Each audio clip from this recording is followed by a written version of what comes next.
Bismillahirrahmanirrahim. Assalamualaikum warahmatullahi wabarakatuh. Alhamdulillahilladzi nahmaduhu wa nasta'inuhu wa nastaghfiruh wa na'udzu billahi min syururi anfusina wa min sayyiati a'malina. May yahdihillahu fala mudhillalah wa may yudlilhu fala hadiyalah.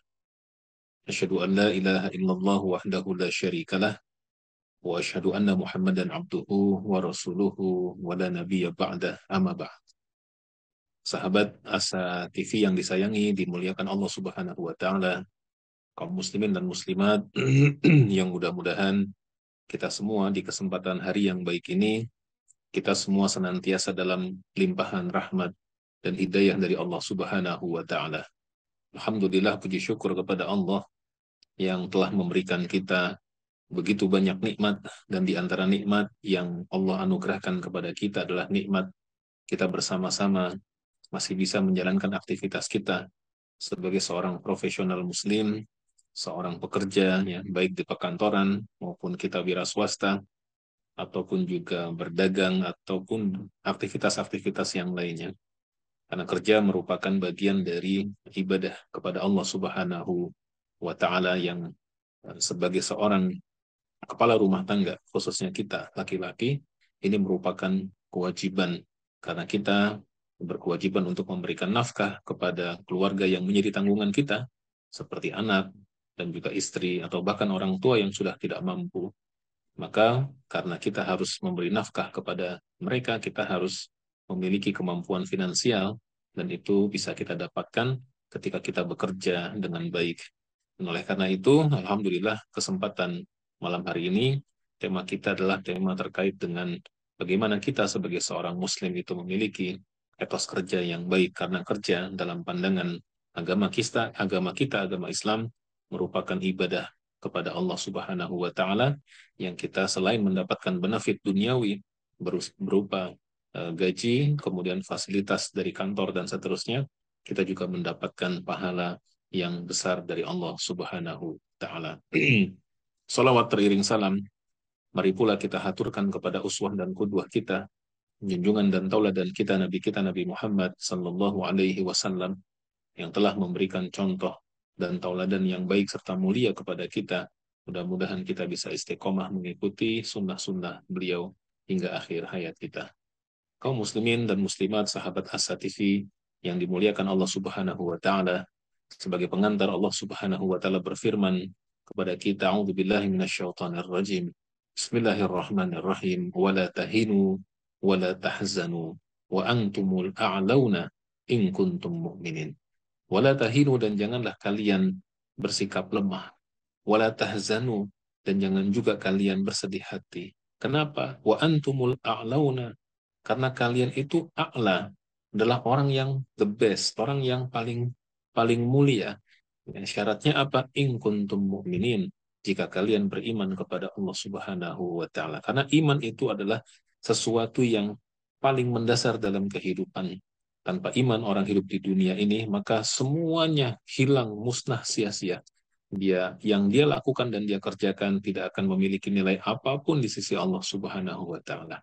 Bisa jadi orang yang tidak beriman ketika dia bekerja keras, ya dia akan mendapatkan hasil kehidupan yang baik di dunia, tetapi itu semua tidak senilai apapun ya di hadapan Allah Subhanahu wa Ta'ala. Namun sebaliknya, dengan iman kepada Allah, maka akan semakin menjadikan seseorang itu termotivasi dalam beribadah, termotivasi dalam bekerja, karena kerja juga merupakan ibadah, dan oleh karena itulah dia akan mendapatkan benefit duniawi dan ukhrawi, dan oleh karena itulah dia menjadi the best, menjadi a'la. Maka Allah berfirman, wala tahinu wala tahzanu, jangan kalian bersikap lemah, jangan kalian bersedih hati, wa antumul a'launa, padahal kalian adalah orang-orang yang a'la, orang-orang yang the best, orang-orang yang terbaik, ya, orang-orang yang paling tinggi derajatnya. In kuntum mu'minin, syaratnya adalah jika kalian beriman kepada Allah Subhanahu wa Ta'ala. Jadi kita yang memiliki iman kepada Allah Subhanahu wa Ta'ala, alhamdulillah, berarti kita sudah memiliki modal utama untuk meraih kesuksesan di dunia maupun di akhirat. Sahabat Asa TV yang disayangi, dimuliakan Allah Subhanahu wa Ta'ala, mengapa kita harus beretos kerja Islami? sebelum kita lebih lanjut ke sana, mungkin ada baiknya kita mengupas terlebih dahulu seputar apa itu etos kerja Islami. Etos kerja Islami itu adalah sebuah semangat dan motivasi yang tinggi yang menggelora di dalam sanubari setiap muslim ya untuk bekerja dengan giat ya. Karena dia tahu kerja itu merupakan ibadah kepada Allah Subhanahu wa taala, sehingga dari sanubari tersebut yang kemudian membuncah ke seluruh tubuhnya itu menggerakkan seluruh sendinya, seluruh ototnya, seluruh tenaganya dalam rangka untuk memaksimalkan bekerja, dan itu motivasi dasarnya adalah iman kepada Allah untuk menggapai ridha Allah Subhanahu wa taala. Sehingga etos kerja yang Islami itu, seseorang ketika memiliki etos kerja yang Islami, dia akan semangat dalam bekerjanya luar biasa. Tidak sekedar rutinitas yang dia lakukan sehari-hari, berangkat pagi dengan rupa yang masam, misalnya pulang sore hari dengan rupa yang letih, kemudian terulang itu sepekan dalam 5 hari atau 6 hari, kemudian juga terulang hal tersebut sebulan 4 atau 5 pekan, dan terulang dalam setahun selama 12 bulan dan seterusnya sampai akhirnya dia menjadi orang yang tua, yang pensiun dan tak berdaya lagi. Bukan sekedar itu, tetapi etos kerja itu adalah seseorang menghayati betul-betul bahwa setiap pekerjaan yang dilakukannya itu memiliki nilai yang besar di sisi Allah Subhanahu wa taala. Oleh karena itulah kerjanya itu akan membawa manfaat bagi orang lain. Rekan kerjanya akan senang dengan dirinya. Bawahannya akan happy. Kenapa? Karena termotivasi oleh dirinya. Atasnya pun akan senang karena memiliki seorang pekerja yang memiliki dedikasi yang baik, yang kuat, yang smart, keberadaannya menjadi energi tersendiri bagi kantornya. Masya Allah. Maka mengapa kita harus beretos kerja Islami? Ini merupakan alasan yang sangat fundamental bagi kita, seseorang yang beretos kerja, yang ketika kita bekerja, kita harus memiliki etos kerja yang baik dan kuat. Ya, pertanyaannya adalah, filosofinya adalah, mengapa kita harus beretos kerja Islami? Jawabannya yang pertama adalah karena bekerja itu merupakan perintah dari Allah Subhanahu wa taala yang kelak akan dimintai pertanggungjawaban oleh Allah Subhanahu wa taala. Hal ini sebagaimana difirmankan oleh Allah dalam surat At-Taubah ayat 105, A'udzubillahi minasyaitonir rajim. Wa qul i'malu fasayarallahu 'amalakum wa rasuluhu wal mu'minun wa saturadduna ila 'alimil ghaibi wasyahadah fayunabbi'ukum bima kuntum ta'malun. Wa qul i'malu, dan katakanlah, i'malu, bekerjalah kalian. Jadi dalam ayat ini, surat At-Taubah ayat 105 ini, Allah memerintahkan kita untuk i'malu, bekerjalah kalian. Ya. Meskipun konteks bekerja ini ya dalam teks aslinya ya, i'malu itu berakar kata ya amila ya atau amala ya, yang berarti adalah beramal. Nah, beramal memang dalam urusan agama itu definisinya lebih dekat kepada amal soleh ya. Tetapi secara lingkup yang lebih luas, bahwa ya, kata-kata wa qul i'malu di sini itu bukan hanya bekerja dalam rangka urusan ukhrawi saja, urusan ibadah saja kepada Allah, tetapi di sini juga bersifat general, mencakup segala macam bentuk pekerjaan, baik duniawi maupun ukhrawi. Maka Islam, ya terlebih Islam tidak mendikotomi antara pekerjaan ukhrawi dengan pekerjaan duniawi. Bagi Islam, ya, bahwa konsepsi dasar agama ataupun ibadah dalam Islam itu adalah segala macam perbuatan yang didedikasikan dalam rangka taqarrub kepada Allah Subhanahu wa taala, berupa kebaikan, membawa manfaat bagi orang lain dalam rangka ridha Allah Subhanahu wa taala, maka itu masuk dalam kategori ibadah. Ya, meskipun nanti terbagi menjadi dua, ada ibadah yang mahdoh dan ada ibadah yang ghairu mahdoh. Nah, di dalam konteks bekerja ini, maka Allah berfirman kepada kita, i'malu, bekerjalah kalian. Kenapa kita harus bekerja? Ya. Jadi Allah memerintahkan kita bekerja. Karena kerja itu merupakan perintah Allah, dan bukan hanya itu. Bukan sekedar perintah Allah. Tetapi bekerja itu juga akan menjadikan kelak tanggung jawab kita di hadapan Allah Subhanahu wa taala. Allah akan memperlihatkan apa yang sudah kita kerjakan. Fasayarallahu amalakum. Dan niscaya Allah Subhanahu wa taala akan melihat pekerjaan kalian. Wa rasuluhu, ya, dan juga Rasulullah sallallahu alaihi wasallam akan melihat pekerjaan kita, ya. Wal mu'minun, demikian juga dengan orang-orang yang beriman. Jadi yang akan melihat dan memperhatikan pekerjaan kita bukan sekedar atasan kita dengan KPI yang telah ditetapkan per individu di kantor-kantor kita, bukan hanya sekedar itu, tetapi yang akan melihat pekerjaan kita yang paling utama adalah Allah Subhanahu wa taala. Karena kelak ketika kita di akhirat, kita akan ditampilkan oleh Allah, nih rentetan amal yang kita perbuat, ya, ataupun pekerjaan yang kita lakukan. Jika seseorang bekerja melakukan perbuatan yang buruk, melakukan perbuatan dosa, ia tidak amanah dalam kerjanya, maka kelak akan diperlihatkan oleh Allah Subhanahu wa taala. Demikian juga sebaliknya. Ya, kalau pekerjaannya baik, maka dia akan diperlihatkan kebaikan-kebaikannya. Fasayarallahu amalakum. Allah akan melihat pekerjaan kalian. Wa rasuluhu, juga orang-orang, juga Rasulullah Shallallahu Alaihi Wasallam akan melihat pekerjaan kita. Wal mu'minun, dan orang-orang yang beriman. Dan bukan hanya itu saja, wasaturaduna ila alimil ghaibi wasyahadah. Dan kamu kelak akan dikembalikan kepada Allah yang maha mengetahui apa yang gaib dan apa yang nyata. Artinya, niatan kita dalam kerja pun yang tidak terlihat oleh orang lain, yang tidak tampak oleh mata-mata manusia, tetapi Allah Subhanahu wa taala itu maha mengetahui terhadap apa yang kita kerjakan dan apa yang kita niatkan dalam sanubari kita, dalam hati kita ketika kita bekerja. Ada sebuah pengalaman kami pribadi yang di suatu malam di sebuah tempat yang sangat sepi, karena pada waktu itu saya memiliki acara yang penting, tidak bisa ditinggalkan, namun ternyata acaranya harus sampai dengan larut malam, ya. Dan akhirnya berketepatan pada itu saya menggunakan sepeda motor dan pulang di atas jam 12 malam di tempat-tempat tertentu yang sepi, ya mungkin agak sedikit mencekam, dan itulah yang saya rasakan pada saat tersebut. Nah, di saat yang bersamaan saya melihat indikator bensin di sepeda motor saya sudah menunjukkan sangat tipis sekali. Ya, saya hanya, ya Allah, ini bagaimana kalau misalnya di tengah perjalanan kehabisan bensin. Walaupun sih mungkin hitung-hitungannya, kalau sepeda motor tentu sangat irit bensinnya, insya Allah akan sampai ke rumah. Ya, masih mencukupi sampai ke rumah. Tapi kadang-kadang kekhawatiran itu muncul, ya, karena jarak masih agak lumayan jauh, tapi kondisi bensin sudah sangat minim. Alhamdulillah, dari kejauhan di tengah gelapnya malam terlihat oleh kami ada satu rumah yang masih menyala, dan kemudian ada penjual, dan dia menjual bensin di depan rumahnya yang botolannya, yang botolan. Dalam hati saya, alhamdulillahirabbil alamin, masih ada yang buka, dan akhirnya saya mampir ke situ. Ternyata yang melayani saya adalah seorang laki-laki tua. Yang ketika saya permisi, Assalamualaikum warahmatullahi wabarakatuh, keluarlah laki-laki tua. Kemudian saya menyampaikan membeli bensin satu botol. Kemudian dituangkanlah oleh si bapak tadi ke dalam sepeda motor saya. Sambil dia menuangkan, kemudian saya bertanya kepada sang bapak yang secara usia sudah cukup tua, ya.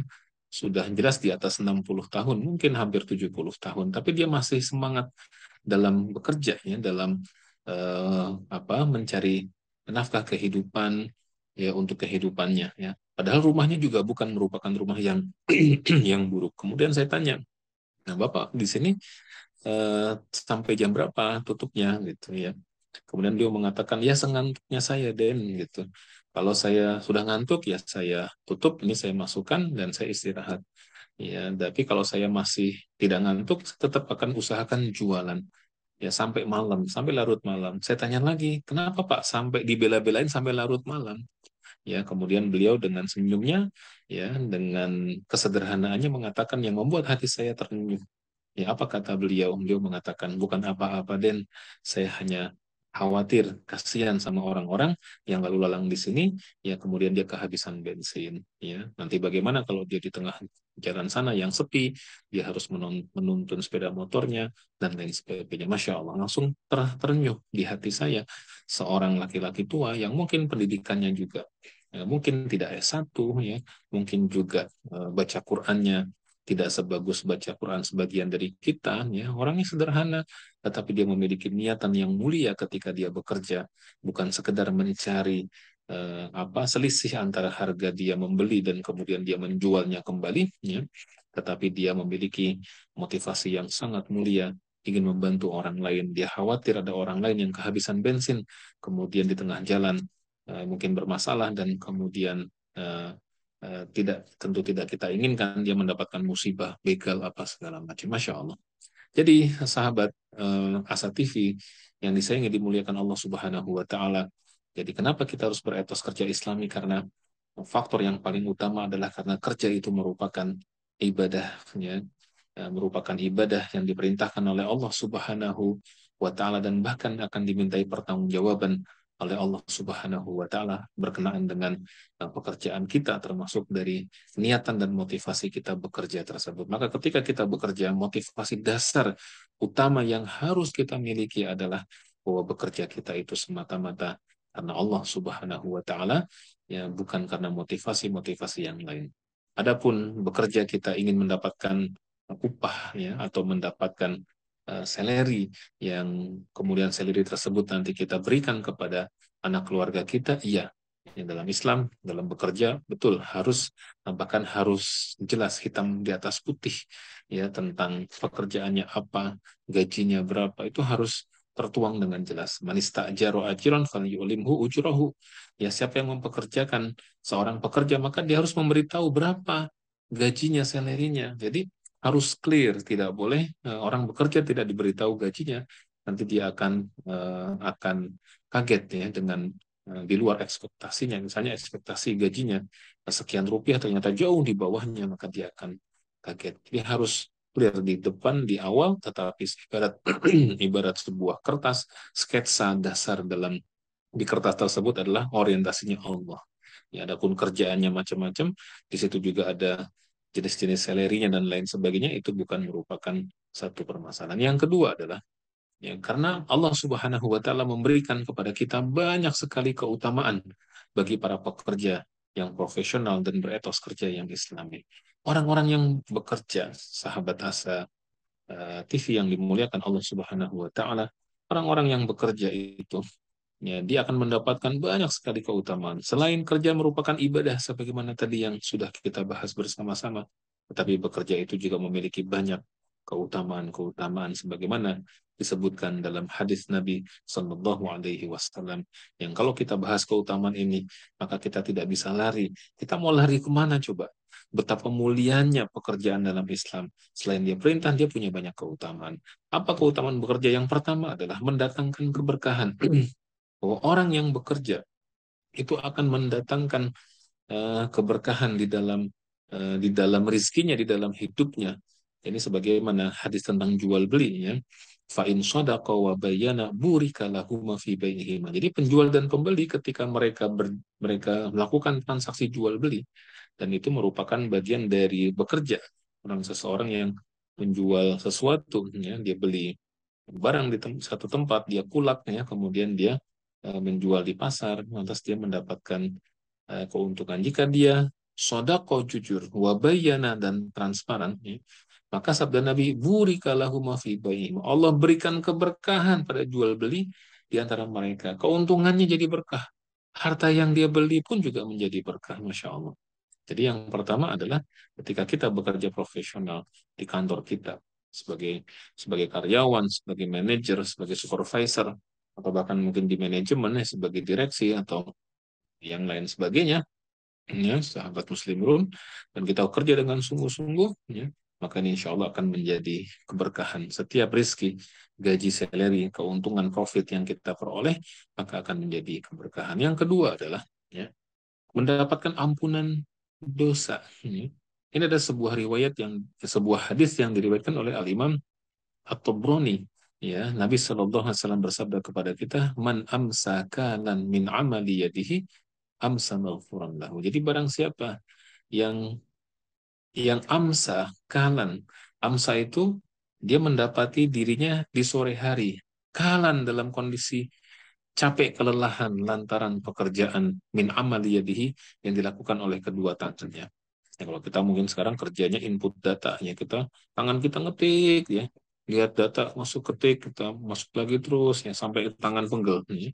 Mungkin di pabrik, ya, orang yang bekerja di pabrik memasang elektronik atau apa segala macam, ya, sehingga sampai dia letih dan lelah, Ya, maka sabda Nabi Shallallahu Alaihi Wasallam, "Man amsakalam min amali yadihi." Barang siapa yang sore hari duduk, ya, melepaskan lelah yang diakibatkan oleh pekerjaan yang dilakukan oleh kedua tangannya, ini perhatikan baik-baik, maka amsa maghfurun lahu, maka dia dapat di sore hari tersebut dosa-dosanya diampuni oleh Allah Subhanahu wa taala. Masya Allah. Jadi betapa mulianya dalam Islam itu bekerja. Ya, selain dia perintah Allah, dia mendatangkan keberkahan dan mendapatkan ampunan dosa. Jadi sore hari kita duduk melepas lelah di rumah, Masya Allah. Mungkin sambil menyiapkan apa atau disiapkan oleh istri kita minuman hangat ya seperti teh atau kopi atau yang lainnya. Kita sambil menyeruput kopi melepaskan lelah. Ya. Maka sambil melepaskan lelah kita itu, dosa-dosa kita pun dilepaskan oleh Allah Subhanahu wa ta'ala. Digugurkan oleh Allah Subhanahu wa ta'ala lantaran pekerjaan yang kita lakukan. Luar biasa, sahabat Asa TV yang dimuliakan Allah. Kemudian yang ketiga adalah menghindarkan diri dari api neraka. Ini sebagaimana sebuah riwayat ya bahwa Nabi pulang dari salah satu tempatnya bersama para sahabat. Kemudian Nabi ya ketika menjelang masuk ke Madinah itu Nabi melihat ada seorang sahabat yang sedang berkeringat lusuh, kotor, berdebu ya karena dia sedang menggali tanah untuk menanam tanaman-tanaman tertentu ya yang dia miliki untuk nanti bisa dipanen hasilnya di kemudian hari. Maka ketika ketemu dengan sahabat ini bernama Sa'ad bin Mu'adz. Ya. Ketika bertemu dengan sahabat Sa'ad bin Mu'adz, Nabi melihat kondisinya, dia sedang bekerja dan apa tekun kerjanya. Maka Nabi mengucapkan salam, kemudian Nabi bertanya, apa yang sedang kau lakukan, wahai Sa'ad? Maka Sa'ad kemudian, kalau bahasa kitanya melepaskan cangkulnya, lantas dia kemudian menghampiri Nabi Shallallahu Alaihi Wasallam dengan akhlak yang baik, dan kemudian dia berkata kepada Nabi, aku sedang bekerja wahai Rasulullah Alaihi Wasallam bercocok tanam ya, untuk memberi nafkah kepada keluarga yang menjadi tanggunganku. Mendengarkan jawaban itu Nabi Sallallahu Alaihi Wasallam ya kemudian memegang tangan Sa'ad bin Mu'adz dan kemudian Nabi mengatakan ini adalah tangan yang tidak akan pernah tersentuh oleh api neraka. Masya Allah. Jadi ketika kita bekerja dengan sungguh-sungguh, ya sampai misalnya tadi ya, tangan kita melepuh, kaki kita kemudian bengkak, karena saking beratnya pekerjaan yang kita lakukan dan kita ikhlas menjalaninya karena Allah Subhanahu wa taala, ya maka itu bisa menjadi penghindar kita dari api neraka. Masya Allah. Yang keempat adalah rezeki dari tempat yang tidak disangka-sangka. Allah berfirman kepada kita, "Wa may yattaqillaha yaj'al lahu makhraja." Siapa yang bertakwa kepada Allah, maka Allah akan berikan baginya makhraja, jalan-jalan keluar dari permasalahan yang dihadapinya, wa yarzuqhu min haitsu la yahtasib. Ya, dan Allah akan memberikan rizki kepadanya dari tempat yang tiada dia sangka-sangka. Ya, tempat yang tiada dia sangka-sangka. Jadi orang yang seorang muslim yang profesional yang dia bekerja, sahabat Asa TV yang dimuliakan Allah, dan dia betul-betul fokus dengan pekerjaannya. Ya kadang-kadang dia nggak mikirin dah gaji dia apa tunjangan segala macam. Kadang dia nggak pikirin. Yang dia pikirin adalah bagaimana cara menuntaskan pekerjaannya ini. Maka bisa jadi dia mulia ya, dibandingkan dengan yang lainnya, dengan para pekerja yang lainnya, sehingga dia mendapatkan penghargaan yang lebih. Ya, ini seperti ya, dialami oleh salah seorang sahabat saya, teman saya yang kemudian dia mengerjakan satu proyek perintahan yang cukup rumit ya dan karena dia juga merupakan seorang konsultan ya dia kerjakan sesuai dengan keprofesionalitasan dia ya di ahli finansial keuangan ya, kemudian dia bikin sistem atau bikin aplikasi atau bikin sesuatu yang sesuai dengan permintaan apa dari pemerintah dan kemudian ketika dia sudah selesai ya dia menyerahkan itu dan dia cerita kepada saya yang dia tidak menduga bahwa penghargaan yang diberikan ya, secara nominalnya itu jauh di atas ekspektasinya ya luar biasa karena mungkin dianggap berhasil dan seterusnya meskipun itu kerja tim ya bukan kerja sendiri. Jadi kalau kita profesional dan kita sungguh-sungguh dalam bekerja jadi rezeki itu datang sendiri kepada kita. Ya, yang penting makanya ketika dalam dunia kerja kita harus meningkatkan kompetensi kita ya sehingga kita memiliki harga yang dalam tanda kutip ya, harga itu artinya kompetensi kita semakin baik, dan ketika kompetensi kita semakin baik maka penghargaan yang akan diberikan kepada kita pun juga akan semakin besar. Nah, yang keutamaan yang kelima adalah dijanjikan surga ini, masya Allah. Ini sebagaimana sabda Nabi Sallallahu Alaihi Wasallam, "At-tajiru saduqul amin, ma'an nabiyyin wasiddiqin wasyuhada." Seorang tajir, seorang pekerja, ya, itu juga menerjemahkan seorang pebisnis. As-Saduq yang jujur, Al-Amin lagi amanah, ya, itu kelak ma'an nabiyyin wasiddiqin wasyuhada, kelak akan dikumpulkan Allah bersama para nabi, para siddiq, para dan para syuhada. Sahabat Asatidz ini sayangi Allah Subhanahu wa taala. Jadi alasan kedua kenapa kita harus beretos kerja Islami, kan dalam etos kerja Islami punya banyak sekali keutamaan. Ini baru 5 di antara sekian banyak keutamaan, tapi ini sudah mewakili ya, yaitu mendatangkan keberkahan. Insya Allah kalau etos kerjanya bagus, lebih berkah. Ya. Yang kedua, mendapatkan ampunan Allah Subhanahu wa Ta'ala. Ya.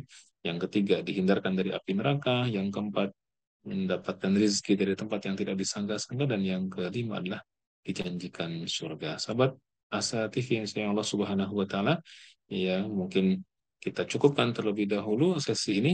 Nanti insya Allah kita akan lanjutkan ya pembahasannya. Yang ketiga, mengapa kita harus etos kerja Islami?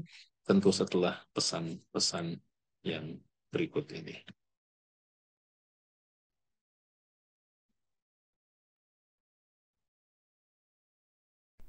Saat hari Senin tiba, banyak orang yang merasakan malas dan tidak bersemangat menjalaninya.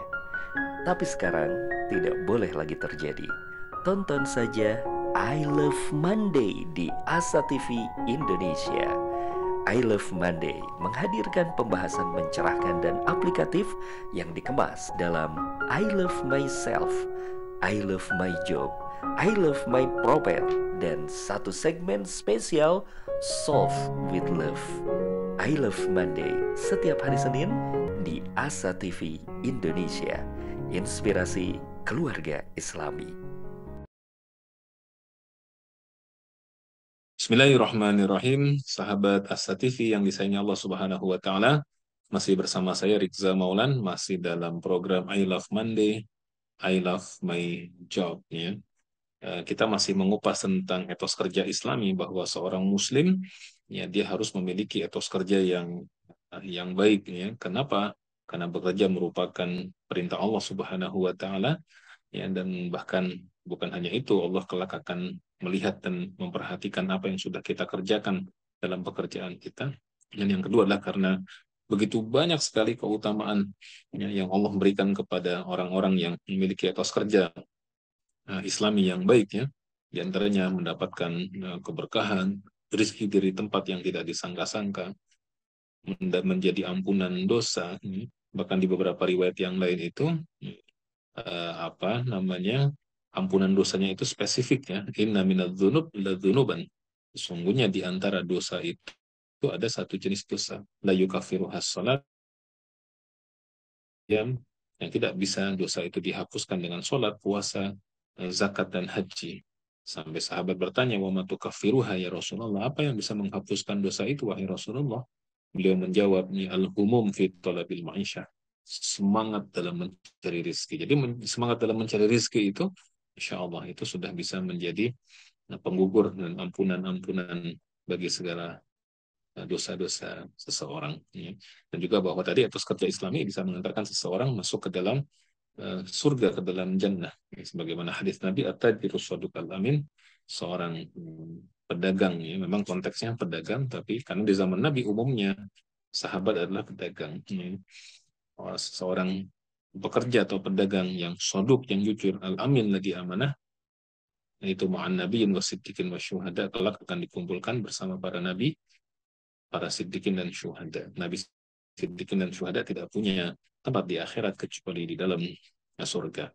Nah, mari kita ngupas yang ketiga. Kenapa kita harus bekerja, harus memiliki etos kerja yang Islami? Yang ketiga adalah karena hidup adalah perjuangan, sahabat Asa TV yang dimuliakan Allah Subhanahu wa Ta'ala. Kenapa hidup itu dikatakan sebagai perjuangan? Ya, karena kita berjuang di dalam kehidupan ini, ya, berjuang dalam rangka untuk mengalahkan jiwa yang kadang-kadang selalu memiliki kecenderungan untuk berleha-leha, bersantai-santai ria. Ya, sebagaimana firman Allah, ya, apa, inna nafsa la ammaratun bisu, ya, sesungguhnya jiwa manusia itu membawa kecondongan dan kecenderungan kepada kepada yang buruk, pada yang negatif.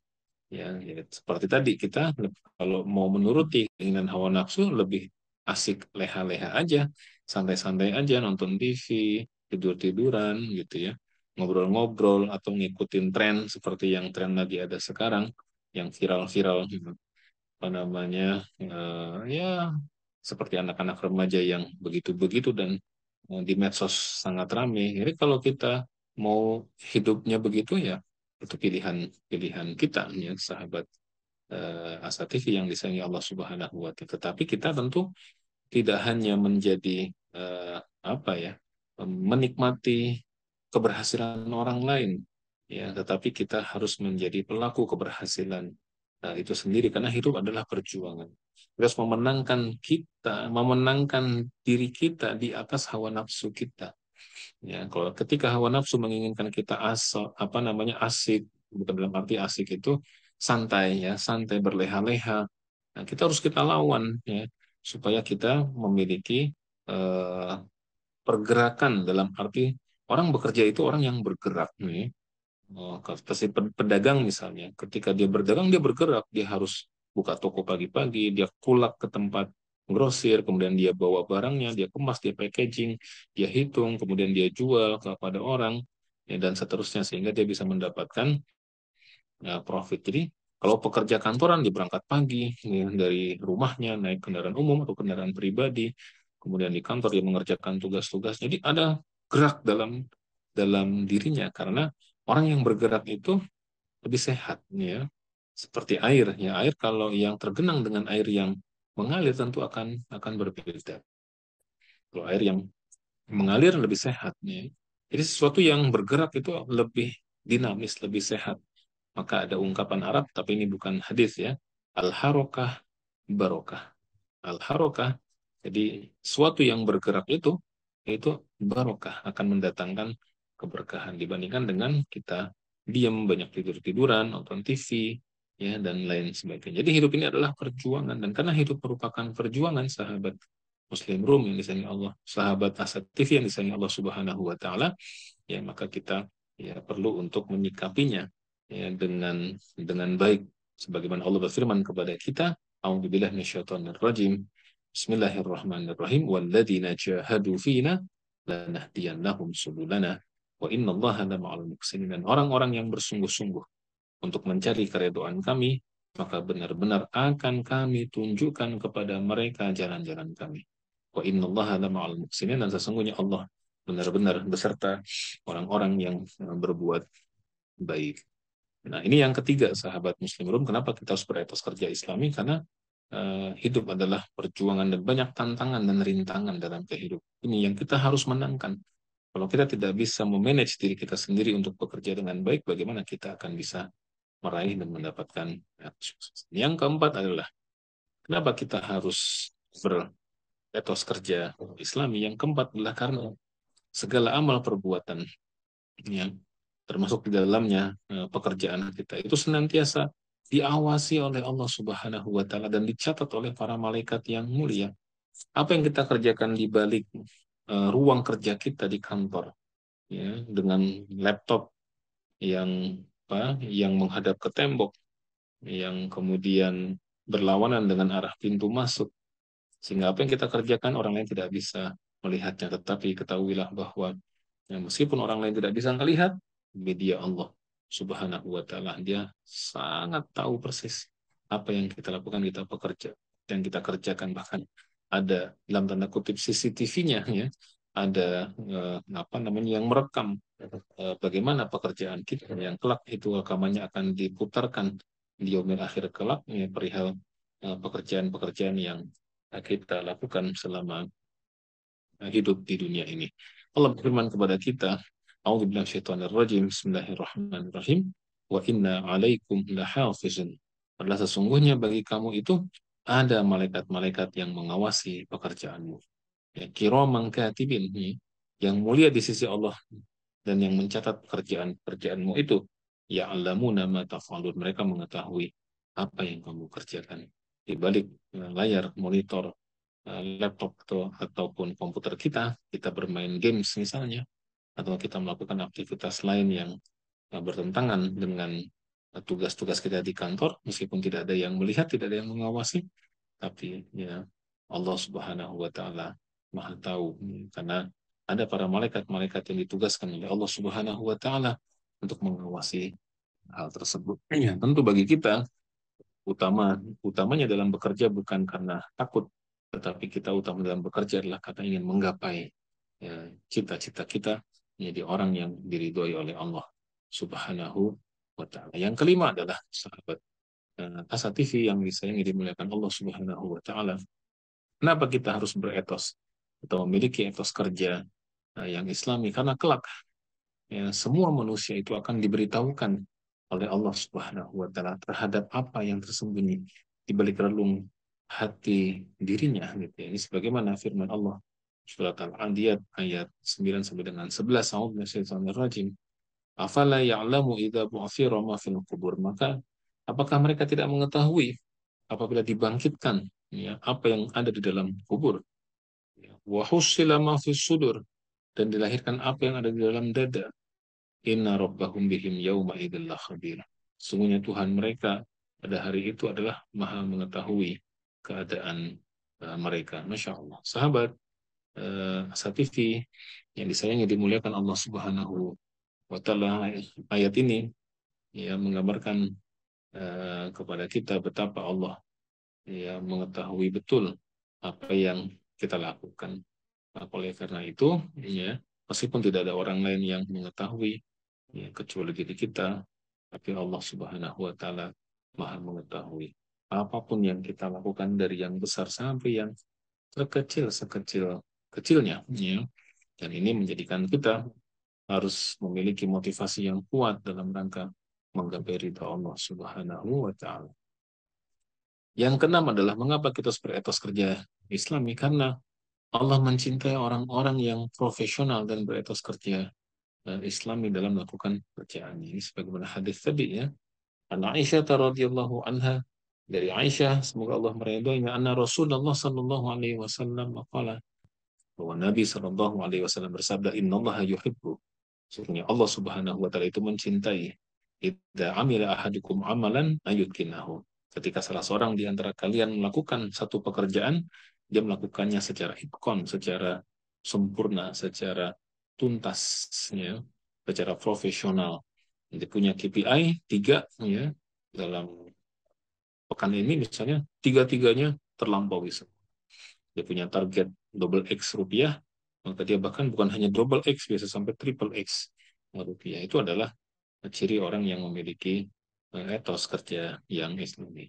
Sahabat Asa TV yang disayangi dimuliakan Allah Subhanahu wa taala, ya kita nanti akan lanjut ke pembahasan tentang bagaimana bahasa Al-Qur'an dan hadis yang berkenaan dengan profesionalitas ataupun etos kerja Islam ya di dalam nas-nas Quran maupun hadis. Maka jangan kemana-mana, insya Allah kita akan kembali setelah yang satu ini.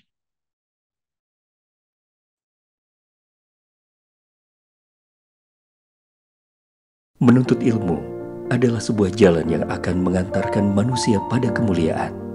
Dengan ilmu, manusia mendapatkan panduan untuk berpikir dan bertindak.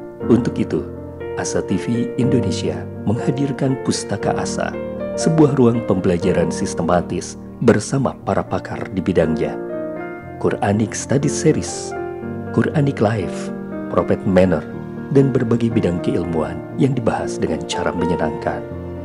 Pustaka Asa hadir setiap Sabtu jam 19.30 waktu Indonesia Barat, hanya di Asa TV Indonesia. Bismillahirrahmanirrahim. Sahabat Asa TV yang disayangi Allah Subhanahu wa taala, masih bersama saya Rikza Maulan dalam I Love Monday, I Love My Job ya. Jangan kemudian kita di kantor kita berputus asa, itu hari Senin hari yang membosankan, karena hari Senin itu justru merupakan eh, pintu gerbang ya dalam beramal soleh, dalam bentuk kita bekerja di tempat kerja kita. Nah, sekarang kita masuk ke pembahasan terakhir, yaitu istilah-istilah atau bahasa yang digunakan dalam Al-Quranul Karim untuk menggambarkan tentang profesionalitas dan juga menggambarkan tentang etos kerja. Ada beberapa istilah yang sering digunakan di dalam Quran maupun hadis ya, terkait dengan etos kerja. Yang pertama adalah al-itqan ya, al-itqan. Ya. Al-itqan ini sahabat Asatifi yang dimuliakan Allah, secara bahasa dia berarti sempurna. Dalam konteks orang yang berdagang ketika dia menimbang, itqan itu adalah misalnya saya sebagai penjual, ada orang pembeli, Pak beli gula atau beli beras 1 kilo. Maka ketika saya menimbang dalam dalam kiloan itu, Kitcon itu adalah bukan hanya pas sekilo, tetapi saya melebihkan. Sehingga betul-betul bukan hanya pas, tapi lebih. Timbangannya itu lebih berat ke berasnya. Ya mungkin 1 kilo ada lebihnya sedikit. Itu adalah dalam konteks berdagang, saya itkon dalam melayani uh, pembeli saya, sehingga saya memberikan uh, barang yang baik kepada mereka. Dan ini juga dilakukan oleh sahabat Nabi ya, ketika sahabat hijrah dari Mekah ke kota Madinah. Nah, di antaranya adalah ada Abdurrahman bin Auf, yang kemudian Abdurrahman bin Auf itu eh, ketika mau ditawarkan harta oleh Sa'id bin Robi ya, tapi kemudian Abdurrahman bin Auf menolak dengan baiknya. Dia hanya minta satu hal saja, tolong tunjukkan saya di mana pasarnya Madinah. Akhirnya beliau pun diantar keliling pasar Madinah. Ya, nah, ketika di pasar Madinah itu, Abdurrahman bin Auf melihat ini kenapa pasar dikuasai oleh orang-orang Yahudi, kenapa kita tidak bikin pasar sendiri, kira-kira begitu. Akhirnya atas lobby sana sini beliau pun bisa membuat pasar sendiri ya. Dan pasar sendiri itu awalnya dikhawatirkan tidak laku oleh sahabat yang lain, tetapi kemudian beliau punya kepiawaian dalam berbisnis. Beliau menerapkan konsep itkon ini, yaitu ketika menimbang, ya, membeli kurma, membeli zabib, ya, kismis, apa segala macam, timbangannya tuh dilebihkan. Jadi bukan sekedar pasti pas, tapi ya pasti lebih gitu ya. Sehingga ketika orang belanja di pasar itu yang letaknya berseberangan dengan pasar orang Yahudi, ya, yang terjadi akhirnya apa? Dari mulut ke mulut orang, oh, belanjanya di situ aja tuh, timbangannya pasti lebih. Jadi bukan sekedar pasti pas. Nah, itkon itu kira-kira seperti itu. Dia dalam konteks timbangan dia lebih berat, lebih berat timbangannya. Dalam konteks kita bekerja di kantor, kita punya KPI 3, ya dikasih KPI 3 dari 5 misalnya, kita bisa terlampaui tiga-tiganya, bahkan bisa merambah ke 4 dan ke 5. Kasih target sekian, ya, kasih target triple X, kita bisa mencapai sampai kuadrat X, ya, dan seterusnya gitu. Jadi itu adalah itkon. Dan dalam hadis tadi Nabi bersabda kepada kita ya, Innallaha yuhibbu idza amila ahadukum amalan ayyutqinahu. Sesungguhnya Allah mencintai seseorang ketika dia bekerja dengan itkon, dengan profesion. Ya, dengan penuh etos kerja yang tinggi. Ya, targetnya 100 dia bisa 120 ya. Tim targetnya 10 ton dia bisa 12 ton gitu ya. Targetnya bisa mencari 10 customer ya dalam 1 pekan misalnya ya, customer besar ya seperti jual properti apa segala macam, dia bisa sampai 15 bahkan lebih. Itu adalah itkon. Memang itkon ini ya tidak semudah yang kita ucapkan, dia perlu exercise nih, jam terbang nih. Semakin tinggi jam terbangnya maka akan semakin mudah kita untuk bisa menggapai itkon ini. Yang kedua adalah hafizun alim.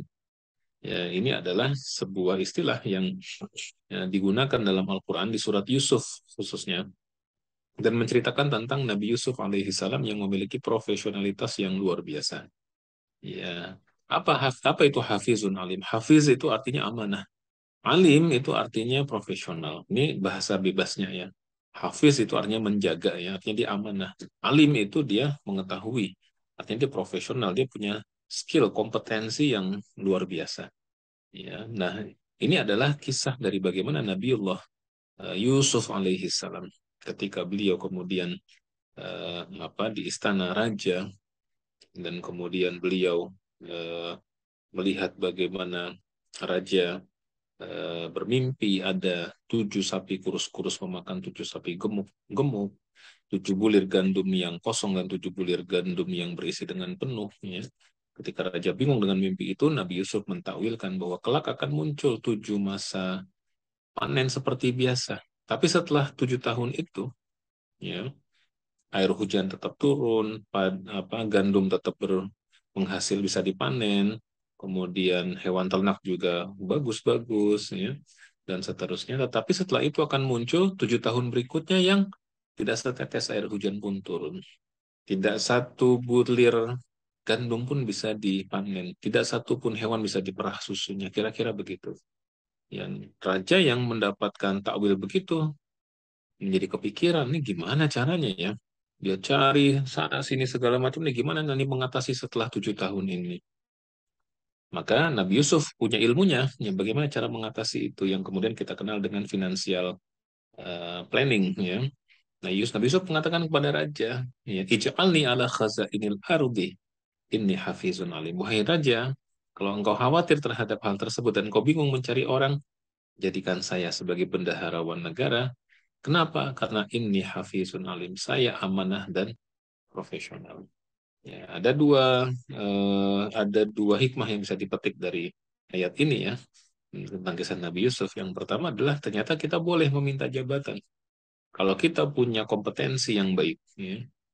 Kita alim ya dan kita orang yang amanah, jujur dan orientasi kita bekerja itu adalah dalam rangka untuk menggapai ridha Allah ya, bukan untuk memupuk kekayaan pribadi ya, apalagi sikut kanan sikut kiri jilat atas injak bawah ya, naudzubillah itu menjadi haram ya. Tapi motivasi kita bekerja, apalagi Nabi Yusuf, motivasinya adalah dalam rangka untuk berdakwah. Ketika dia bisa profesional dalam menjalankan tugasnya, maka dia bisa berdakwah, mengajak masyarakat Mesir untuk beriman kepada Allah Subhanahu wa Ta'ala. Akhirnya raja pun setuju karena kenal Nabi Yusuf, keamanahannya, integritasnya lebih baik di penjara daripada digoda oleh seorang wanita, ya. Dan seterusnya akhirnya raja percaya dan kemudian diangkatlah Nabi Yusuf sebagai bendaharawan negara. Dan yang terjadi apa? Nabi Yusuf melakukan financial planning yang luar biasa. Di masa 7 tahun ketika kondisi cuaca bagus, Nabi Yusuf memaksimalkan produksi semaksimal-maksimalnya. Ya, sehingga hasil panennya melimpah ruah. Tetapi keran pengeluaran dipersempitnya, mungkin bahasa kitanya efisiensi. Ada efisiensi. Ya, jadi apa namanya? Bukan dipotong sana potong sini, tetapi diatur sedemikian rupa ya bahwa kita nanti ada masa susah loh 7 tahun lamanya dan ini kami kelola dulu negara yang kelola ya, di bawah kepiawaian Nabi Yusuf di masyarakat semua hasil panennya diserahkan ke negara dihitung diatur dan dibayar dengan mahal oleh negara dalam rangka untuk itu mempersiapkan 7 tahun berikutnya dan ternyata betul ketika yang sudah hasil panen maksimal disimpan di negara ya. Kemudian setelah itu muncul 7 tahun masa paceklik ya, tidak ada satu tetes air hujan pun yang turun, tidak ada satu bulir gandum pun yang bisa dipanen. Ya, Nabi Yusuf baru membuka keran itu. Ya, semua orang yang ini dikasih bagiannya dan haknya masing-masing. Maka dari luar daerah, luar negeri pun datang itu diberikan haknya oleh Nabi Yusuf alaihi salam sehingga tidak ada satupun masyarakat Mesir pada waktu itu yang mati kelaparan karena paceklik itu. Ini kepiawaian beliau. Yang ketiga adalah istilah yang digunakan al-amanah. Kata-kata amanah itu banyak sekali. Innallaha ya'murukum an tu'addul amanati ila ahliha. Maksudnya Allah itu memerintahkan kalian untuk menunaikan amanah kepada si empunya amanah. Ya. Jadi kita itu patut amanah. Yang di dalam hadis juga at-tajiru shadukul amin. Ya. Seorang pedagang, pebisnis, pekerja yang jujur lagi amanah. Ya. Itu ma'an nabiyyin wasiddiqin wasyuhada, kelak akan dikumpulkan bersama para nabi, para siddiqin, dan juga para syuhada, ya. Dan apa namanya, nabi, siddiqin, dan syuhada tidak punya tempat di akhirat kecuali di dalam surga, ya. Nah, maka kita juga harus apa namanya, memiliki sifat ini, karena ini merupakan sifat yang mendasar bagi kita seorang muslim. Dan ternyata amanah ini adalah sesuatu yang ada kaitan dengan dunia kerja, yaitu profesionalitas dan etos kerja. Ada sebuah kejadian yang di mana Nabi Shallallahu Alaihi Wasallam usai sholat, beliau menengok ke pasar yang di samping Masjid Nabawi, banyak sahabat-sahabat yang berjualan. Ada yang menarik hati Nabi, yaitu seorang penjual gandum yang ditumpuk, ya, di depan masjid, ya. Di satu meja ditumpuk gandum tersebut. Nabi melihat gandum tersebut dipegang Nabi. Di luarnya itu kering dan pulen. Ya, Nabi suka dengan gandum tersebut. Lantas Nabi memasukkan tangan beliau ke dalam tumpukan gandum itu. Ya, nah, gandum yang di luarnya itu kering dan pulen, ternyata di dalamnya itu basah dan lembab. Nabi terkejut. Kemudian Nabi tarik tangannya, dan betul ketika Nabi menarik tangannya dari tumpukan gandum itu, ada air yang menetes. Maka Nabi bertanya, apa ini wahai penjual? Ya, kenapa di luarnya itu kering, pulen, dan bagus, di dalamnya basah dan lembab? Ya. Nah, maka si penjual tadi, sahabat tadi mengatakan, wahai Rasulullah, aku kemarin menjemur gandum ini ternyata terkena hujan. Ya, dan aku tidak mungkin memisahkannya karena udah harus langsung membawa untuk diperdagangkan ke pasar gitu. Ya, maka Nabi SAW bersabda kepada si penjual gandum tersebut, harusnya engkau pisahkan, ya, mana yang kering dan mana yang basah, supaya orang tidak tertipu. Ya, karena kalau begitu berarti tidak amanah. Nanti orang beli dengan harga segitu, dia pikir seperti yang di luar semua kering dan pulen. Ternyata enggak, ada di dalamnya yang masih basah.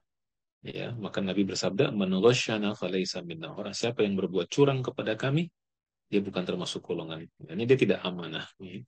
Dan yang keempat adalah al-kayyis, ya. Al-kayyisu man dana nafsah wa amila lima ba'dal maut. Orang yang cerdas itu adalah orang yang mengevaluasi, mengaudit dirinya sendiri. Ya. Jadi kalau bahasa bisnisnya, quality controlnya itu harus kuat. Ya. Jadi supaya orang ketika menerima produk kita, itu dia menerima dalam kondisi yang terbaik. Ya. Jadi yang sering digunakan juga adalah al-kayyis, sukses, cerdas. Ya.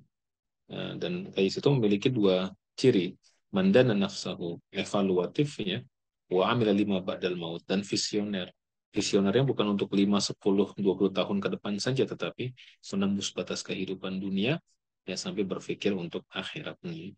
Kalau ada seorang CEO di sebuah perusahaan, ya, ketika anak-anak yang baru lulus kuliah kemudian masuk ke perusahaan mereka, setelah di training selama 3 bulan, hari terakhir training gitu, si CEO ini mengajak keliling seluruh anak-anak baru tersebut yang berjumlah 25 orang, ya. Mereka sengaja diambil dari kampus-kampus yang bagus supaya bisa menjadi pemimpin perusahaan ini di masa yang akan datang. Kemudian CEO tadi mengantarkan ke sebuah tempat di atas, yang di lantai 2. Yang di lantai 2 itu bisa melihat pelayanan yang diberikan oleh customer service, oleh teller, ya, kepada nasabah-nasabahnya. Maka CEO tadi bertanya kepada anak-anak baru tadi, tahu nggak kalian siapa yang datang itu? Yang dimaksud adalah para nasabah, kan? Kata kata siapa? Kata para murid-murid ataupun pekerja baru itu, mereka adalah nasabah kita, Tuan, gitu ya. Apa kata beliau? Bukan. Mereka adalah yang menggaji kita. Di sini sebuah value, ya, meskipun value ini konvensional, ya, dalam arti kalau di kita nanti ada value yang lebih hebat daripada itu. Ya, ini adalah value yang konvensional. Si CEO tadi ingin memberitahukan kepada siapa? Kepada anak-anak baru bahwa ruh dari perusahaan ini adalah service. Karena yang menggaji mereka adalah nasabah-nasabah mereka itu. Gitu. Sehingga apapun yang terjadi, pelayanan kepada nasabah harus nomor satu. Tapi kalau di kita, ya, dengan etos kerja Islam itu lebih daripada itu. Kalau saya jadi CEO-nya, di hadapan anak-anak baru, saya kan juga bertanya sama, Setelah mereka di training apa segala macam, ada nasabah datang, saya akan tanya kepada mereka, misalnya di perusahaan syariah, kalian tahu nggak siapa mereka itu? Ketika anak-anak baru mengatakan mereka adalah nasabah-nasabah kita, tuan misalnya, saya tidak akan mengatakan bukan, mereka adalah yang menggaji kita, tidak. Itu terlalu terlalu kecil ya. Tapi saya akan mengatakan kepada mereka, ya kepada anak-anak baru tersebut, mereka itu adalah tiket kita menuju ke dalam surga. Masya Allah, karena seorang nasabah ketika dilayani dengan baik, ya, kita perusahaan yang syariah misalnya, kemudian dia senang dengan syariah, bahkan dia kemudian menjadi hijrah dengan syariah lantaran pelayanan yang kita lakukan, maka itu value-nya sungguh sangat luar biasa. Sahabat asatif yang disayang Allah Subhanahu wa taala, ini pembahasan kita, mudah-mudahan ini ada manfaatnya bahwa kita harus memiliki etos kerja karena value-nya luar biasa dan seharusnya seorang muslim adalah memiliki seseorang yang etos kerjanya jauh lebih kuat ya, lebih lebih semangat dalam bekerja dibandingkan dengan yang lain karena kita bukan hanya mendapatkan benefit duniawi ya. Kita bukan hanya mendapatkan gaji, fasilitas, tunjangan ini itu apa segala macam, bonus dan lain sebagainya, tapi kita juga akan mendapatkan value yang tidak dimiliki oleh orang lain ya, yaitu mendapatkan ridha Allah bahwa setiap detik pekerjaan kita itu adalah ibadah ya, dan kelak juga Allah akan menjanjikan kepada kita surga. Dan tadi kalau orang-orang yang kita bina dan orang-orang yang kita didiknya di perusahaan kita, di kantor kita, dan kemudian mereka juga tercetus etos kerja Islami sehingga memberikan layanan yang Islami yang baik kepada customernya, kepada nasabahnya, kepada mitranya, ya sehingga mereka puas, mereka senang, dan mereka kemudian juga tersibuk ya untuk berbisnis secara Islami, maka pahala jariah kita sungguh sangat luar biasa. Mudah-mudahan ada manfaatnya. Ya, mohon dimaafkan atas segala kekhilafan dan kekurangan, dan mudah-mudahan saya doakan profesional Muslim semua, ya, sahabat kesatria, ya diberikan kesuksesan dan keberkahan fid din wa dunya wal akhirah. Wallahu a'lam bishawab. Mohon maaf atas segala kekurangan dan kekhilafan. Assalamualaikum warahmatullahi wabarakatuh.